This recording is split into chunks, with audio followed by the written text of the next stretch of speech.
Welcome to this Highgrade Podcast and to our world of natural resources. I'm your host, Åsa Borssén, and today I'm joined by Dr. David Humphreys, resource economist extraordinaire, and an extraordinarily smart guy to talk to. This is Highgrade. You think you're rich, but in reality you're not rich. The resource curse theory takes a short-run phenomenon and projects it to a long-run outcome. The most important drivers of investment are the quality of the resource, the infrastructure that's available, and the governance environment. Industrial development accelerates the speed of social change. Creative destruction, people losing, people winning. What we need to fix is politics, not the resources. Indeed, this is Highgrade. You already know us from our video channel at highgrade.media. So, the good news is that we have now added podcasts to our portfolio. Our pledge to you is to deliver the same quality debates on natural resources and development, but covering more topics in more detail and bringing in a wider variety of people. And the chance for you to listen to us while biking to work, running that extra mile, or why not while doing the dishes at home. We kick off our podcast journey with a theme that goes to the very core of the extractives industry, to its heart really. We will explore the fundamental topic of mining productivity. Sounds boring? Well, think again. This is a window to what the industry has been and what it will be. It's about money, energy, people, robots, and much more. And as I mentioned, I will do this with no other than Dr. David Humphreys. Few people know the industry's quirks as intimately as David does. And he has a knack for explaining technical issues such as productivity in a very simple and engaging way. David, it's a pleasure to have you with me. Very nice to be here, Åsa. David, you have a remarkable career in the industry. You've been chief economist for large corporations such as Rio Tinto and Norilsk Nickel. But you've also been attracted to the academic world and you've written numerous papers and books. Do you think of yourself primarily as a corporate executive or as a researcher? I've never really made that distinction, quite honestly. I mean, I've also worked in government, by the way, for 9.5 years as well. So, I think that where one has a specific skill set of the sort that I've developed, I mean, I think it hasn't been an issue for me to be able to roam across government, industry and academe without necessarily feeling I'm making a major transition in doing so. And an economist by training, how did you end up in mining? Well, I was sort of an economist. My academic background was in economics and politics. My PhD actually is in politics.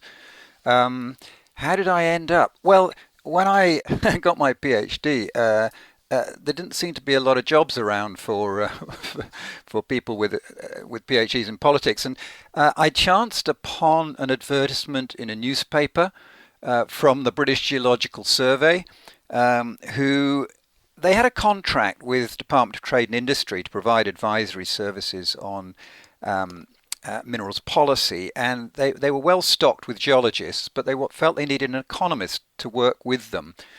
And in the absence of any ready-made minerals economists in the UK, they kind of opened the job to someone who was prepared to turn themselves into one. And I thought this could be a pretty interesting thing to do. But being in a scientific institute, not being a scientist, I kind of ran out of road by the 1980s, at which point, fortunately, Rio Tinto offered me a job, and so I moved across into the private sector, and I worked at Rio for 18 years, 9 of those as chief economist. From there, subsequently, I went on to Norilsk Nickel, a move that was viewed by many people as slightly eccentric.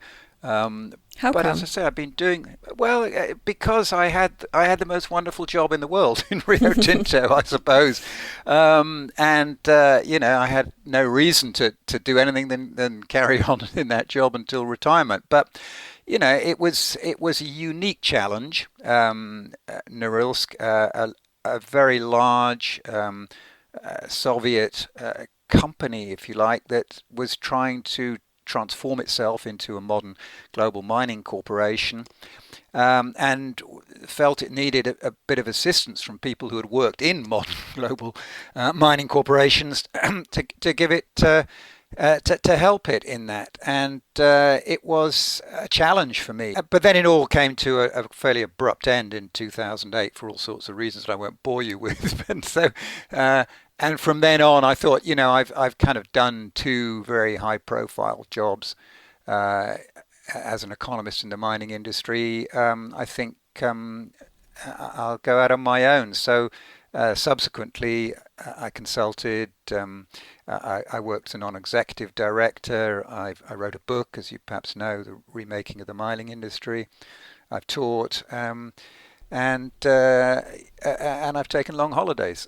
So this was basically the where I've been for the last 11 odd years. And about 3 years ago, we met in Berlin to talk about that book, The Remaking of the Mining Industry and the State of the Mining Industry. And that was our first ever video interview. And today you join us as we launch our Highgrade Podcast. A lovely symmetry, let me point out. What a great honor. Yeah. But back then it was all about a busted boom, cost cutting, industry consolidation.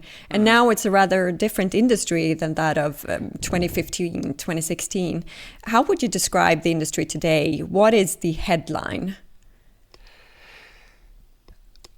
Well, the industry hasn't exactly kind of rushed back into the investing agenda that was that preoccupied them between, I would say, 2004, 2012. I mean, they took a real battering after that on their bottom lines with the huge write-offs and a lot of criticism, obviously, from shareholders who had lost a lot of money as a result of their overextension during the boom years. I'm not sure I can sum up exactly, where they are at the moment. And one thing is clear is that they've had to put a lot of effort into getting their houses into order again, cutting out many of the functions that were geared towards the rapid expansion of those companies and focusing on housekeeping, on the productivity growth, which we're obviously going to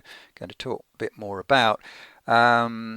Making themselves more attractive to the investing community again, building trust amongst a skeptical investing public, as well as a public that is becoming increasingly sensitive to the environmental agenda. So I think they've got their hands pretty full at the moment, but and it's noticeable that they are still keeping the purse strings fairly tight. I mean, there isn't, from exploration or investment, evidence of a renewed appetite to do what they did previously. And maybe that's partly caution about the demand outlook, but it may be because they just don't want to have to repeat the mistakes that they made last time. So now on to a paper you recently published, Mining Productivity and the Fourth Industrial Revolution. Yeah. And it grabbed our attention particularly because the conclusion is daring and may I say a bit alarming.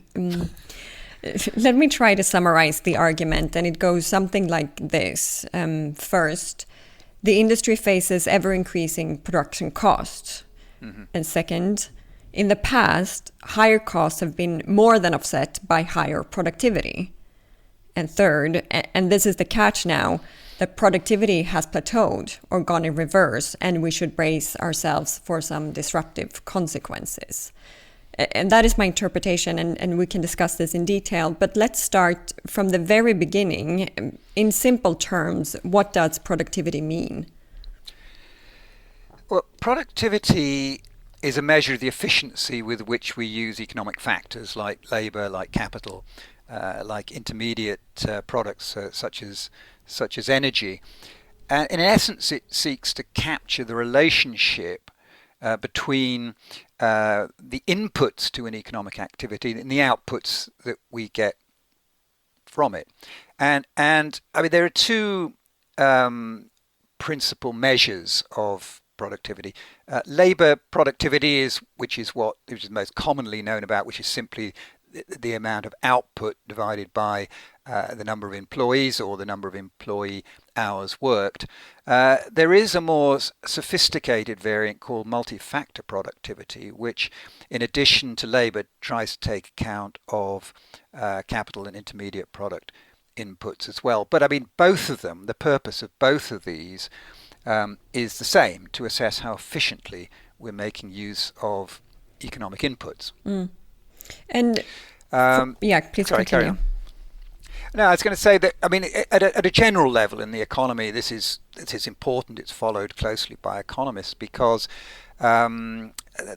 productivity, output per head, is very close to what the public is mostly interested in, which is income per head. And in fact, it's a principal driver. So we're talking, there's a direct line between productivity and standards of living. So as a general point, that's very important as a broad economic indicator. But in the mining sector, it has particular relevance because we're dealing with a wasting asset. So one of the things that you have to do when you're seeking productivity growth in mining is not simply to increase output, but to do it in the face of the deterioration of the resource that you are working on. So you've got a double challenge there. You have to offset the effects of depletion before you can make any headway in actually increasing productivity. And so what are the factors shaping productivity in mining? Well, this is where things get a bit challenging. I mean, we can list them. That's not a problem. But where we struggle is to isolate the relative contributions of the different factors. So we can say we know that technology and innovation are significant contributors. Workers, the quality of your workers, which is to say their experience, their education, is a factor. Management systems are a factor. Institutional context is a factor. What is the market structure that you're working in? What are the government regulations that the producer is subject to in respect of things like health and safety or waste disposal and so on. But possibly the single biggest contributor historically, like going back 100 years or so, has been economies of scale. Mines over a long period have tended to get bigger and bigger, and to make use of larger and larger equipment. So if you go back to the early 60s, the largest haul truck could carry about 30 tons. Today, the largest haul truck can carry almost 500 tons. So you've had a massive growth in the efficiency with which we've been able to extract mineral raw materials,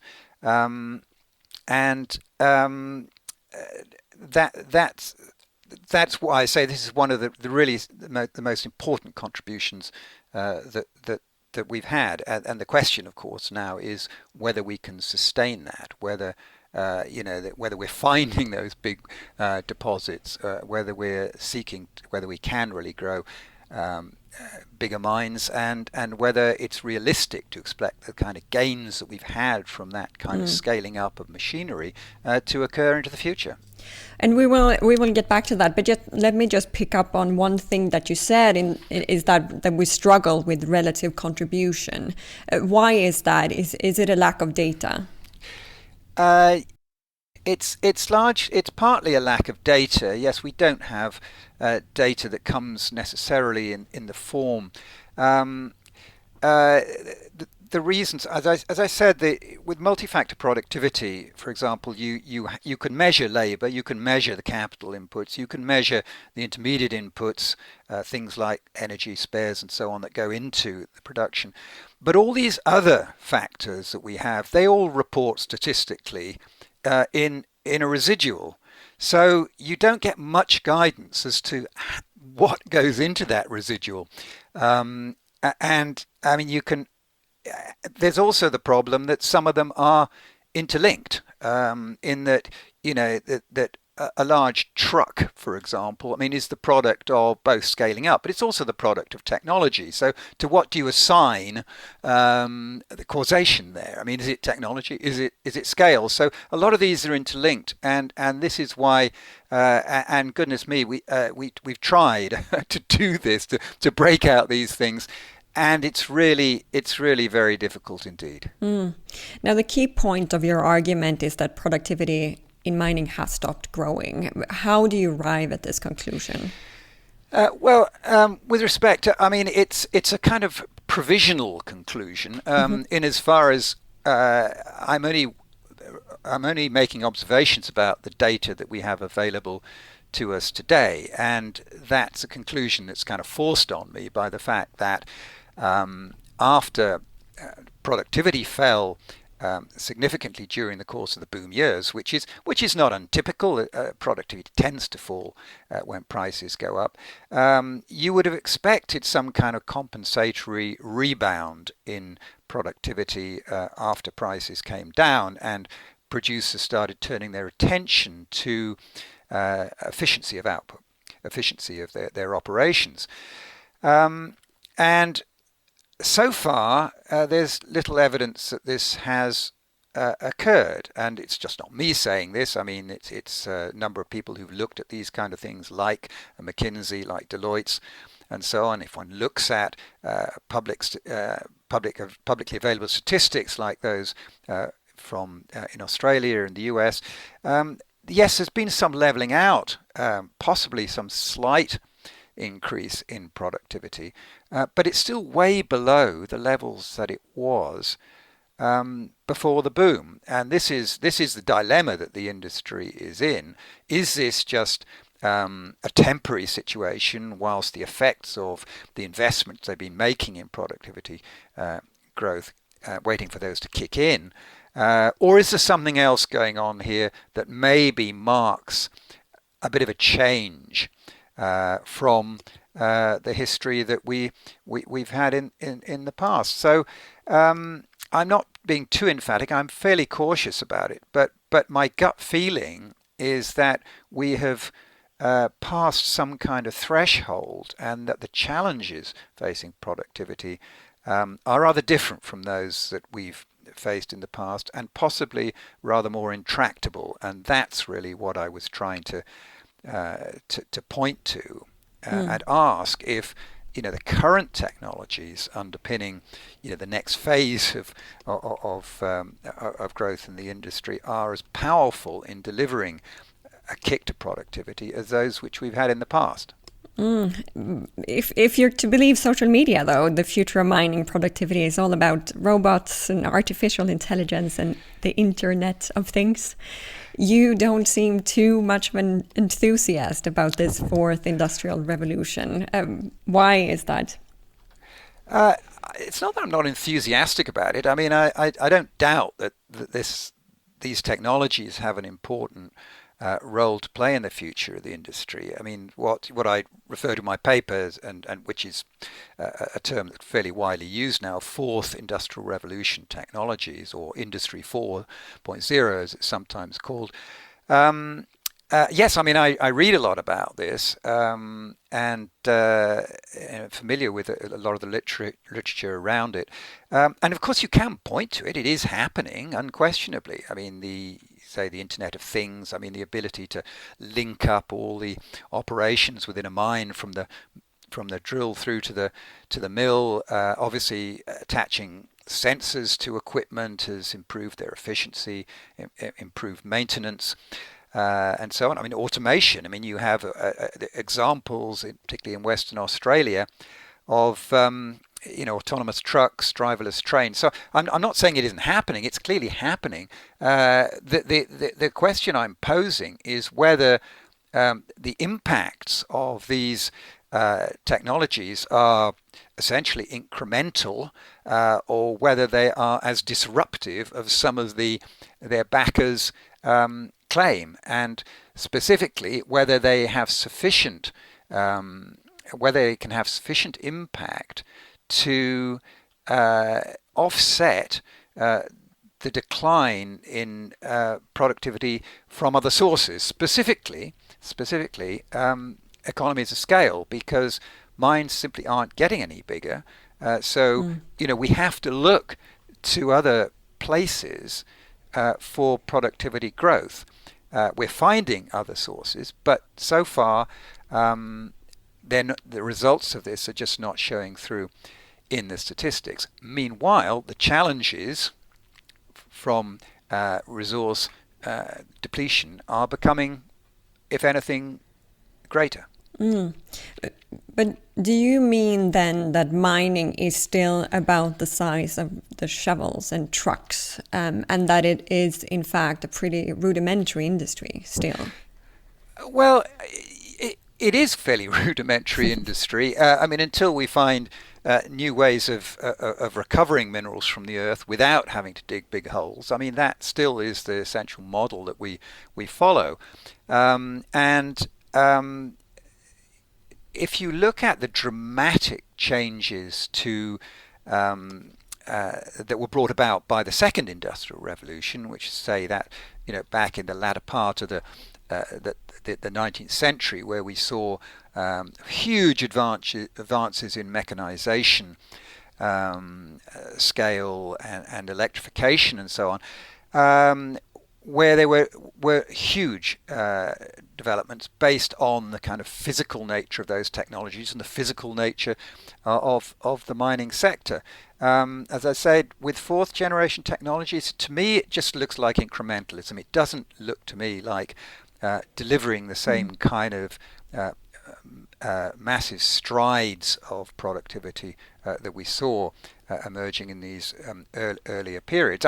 I would love to be wrong, and it's somewhat dangerous to argue against a record of 100 years of history. But things do sometimes change, and I do think that in the wake of the last boom, the industry has not gone back to where it was, and possibly can't go back to where it was because the world has moved on. And of course, it goes back to the book that I was talking about in my last interview with you, The Remaking of the Mining Industry. And this was a major sub-theme, is that the world has changed as a result of the boom, changed in some important ways. And that was my attempt to try and identify what some of those changes are. And one of the ones that I pointed to then was that I did think that the resource challenge was going to get greater.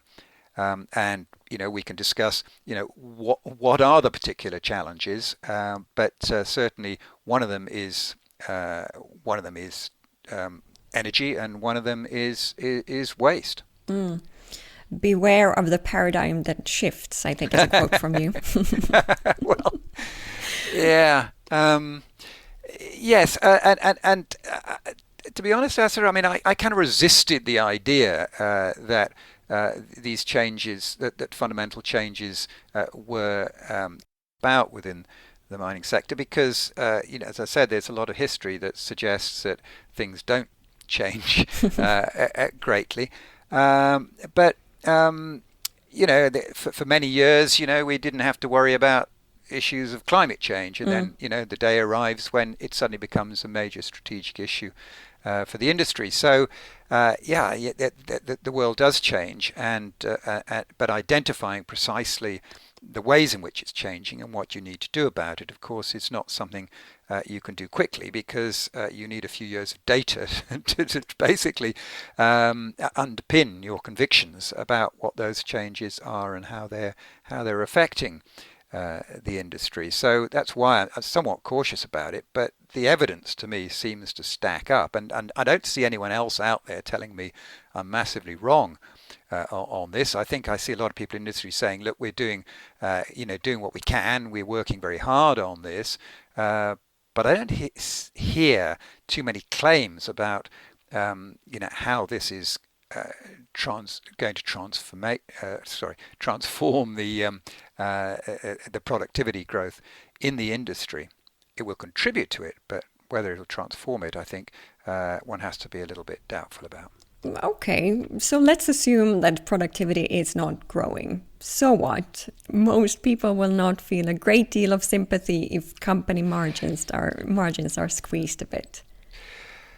For a start, I'm not sure necessarily whether that's an implication of the industry of declining growth in productivity or even declining productivity, because if these are effects which operate right across the industry, then obviously you have a global shift in the cost curve of the industry. So the relative advantages of the low-cost producers remain. The whole curve shifts.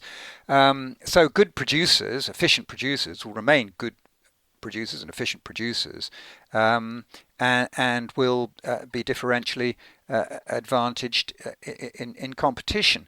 So I think one of the logical consequences of reduced productivity would be increased costs within the industry, but it would also be increased prices, because at the end of the day, all of these things have to be paid for, and if we operate in competitive markets, then prices will eventually have to reflect long-term marginal costs of the industry. So if those go up, prices will have to go up too. Consumers will have to pay more to reflect not just reduced productivity, but also the greater higher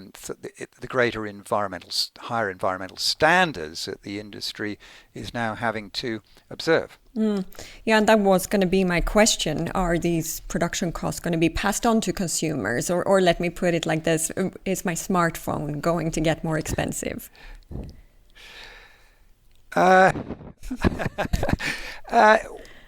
Look, society makes choices about what's important to it, and if it is deemed that the issues to do with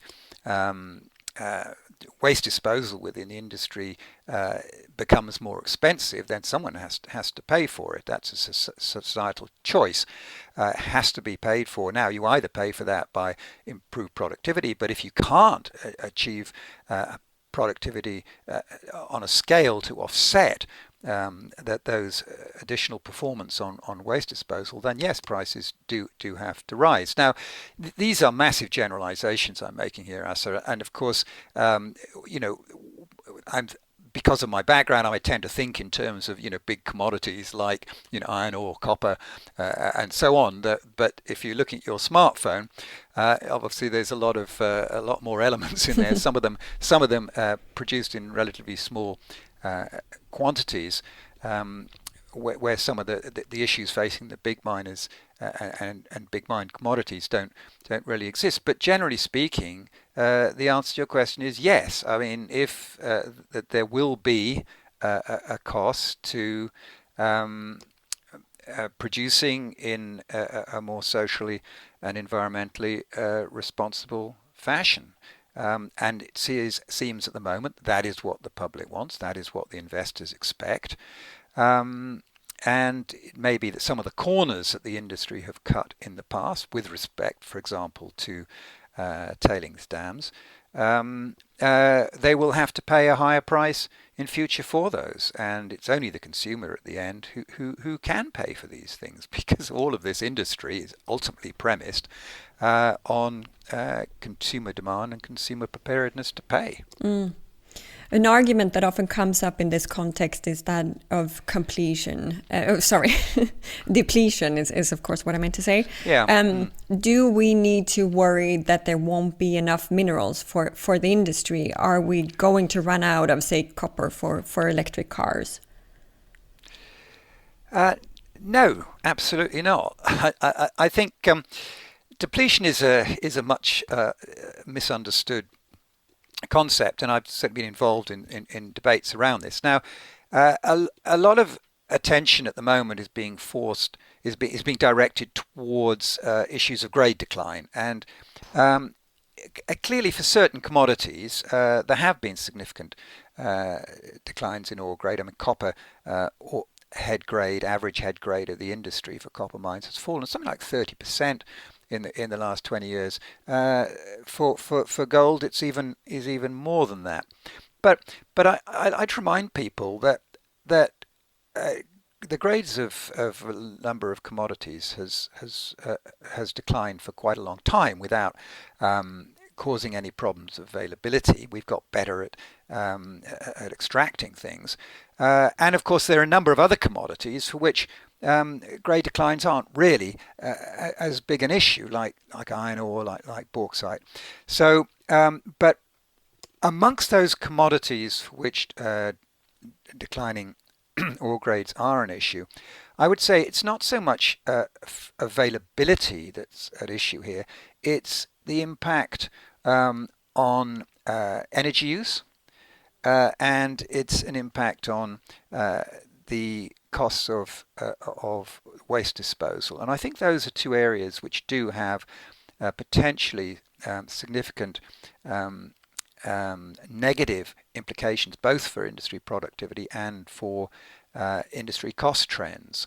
So it's not availability, I don't think, is the issue. It's a question of how much pressure on the cost curve will flow from the requirement to use more energy, because if you go lower grade material, you have to dig up more, you have to carry more, you have to crush and grind more, you need more energy to do all that.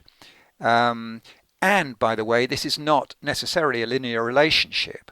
As grades fall beyond a certain point, you need disproportionately more energy to recover a given amount of any element.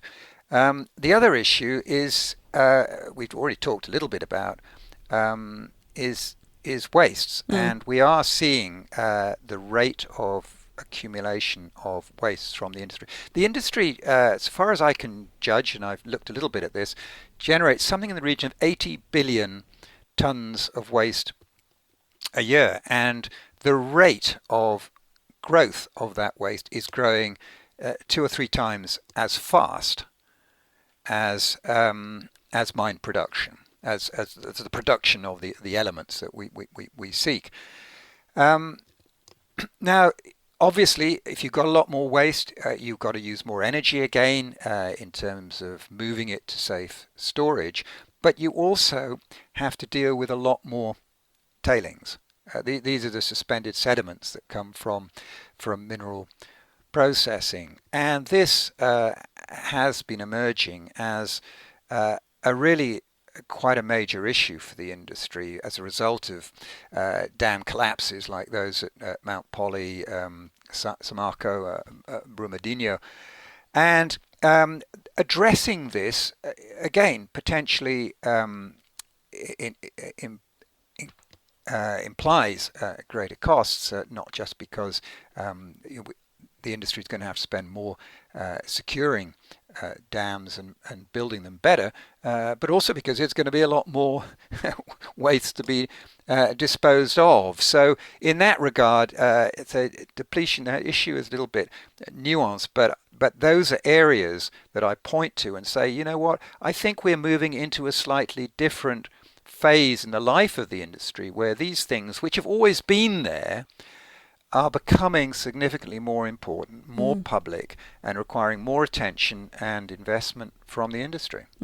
So what is the industry going to do about this?